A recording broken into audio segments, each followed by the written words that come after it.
Bonjour à tous les publics, bonjour à nous tous, pour l'Éternel. Est-ce que tu es amoureux de moi? Vous voulez sortir avec moi? Mon sujet d'aujourd'hui est porté sur le verset de Proverbes, verset 17, chapitre 22. Je lis: un cœur joyeux est un bon remède, mais un esprit abattu dessèche les os. Je n'avais pas d'idée sur ce verset, j'ai juste commencé à lire en rapport avec ce que j'étais en train de chercher. Je suis tombée sur ce verset. Et la compréhension qui m'est venue, j'ai trouvé bon de le partager. Voilà. À lire ce verset, plusieurs d'entre nous aura la réponse à beaucoup de questions.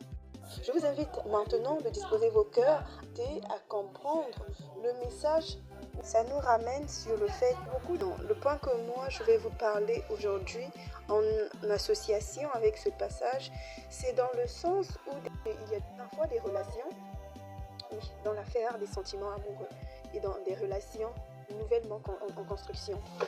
Donc, tu as de l'amour envers quelqu'un, tu ressens de l'amour envers quelqu'un, et que ce quelqu'un-là ne désire pas également cette même chose à ton sujet, c'est difficile. Nombreux ont connu dans leur cœur, nombreux sont passés par des situations qui ont tellement brisé leur cœur, blessé leur estime aussi, dans un quotidien inhabituel, dans une habitude qui ne leur correspond pas et qui a fait que cette habitude-là devienne leur nouvelle nature. Alors, moi je veux vous encourager à cultiver de la joie dans vos cœurs.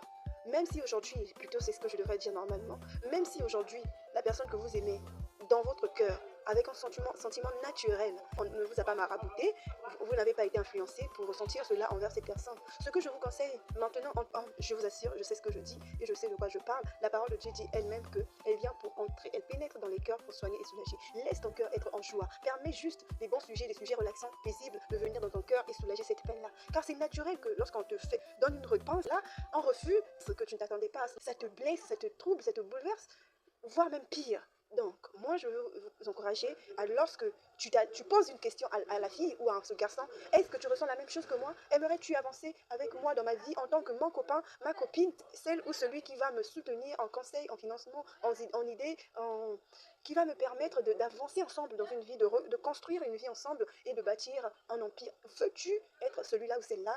Toi, la personne qui pose cette question, il faut t'attendre à ce qu'il y ait un non ou un oui. Mais quand moi, je suis beaucoup plus en train de parler sur des noms. Parce que quelqu'un, tu sais comment réagir. Au fait, tu peux gérer la situation. Tu peux gérer te calmer.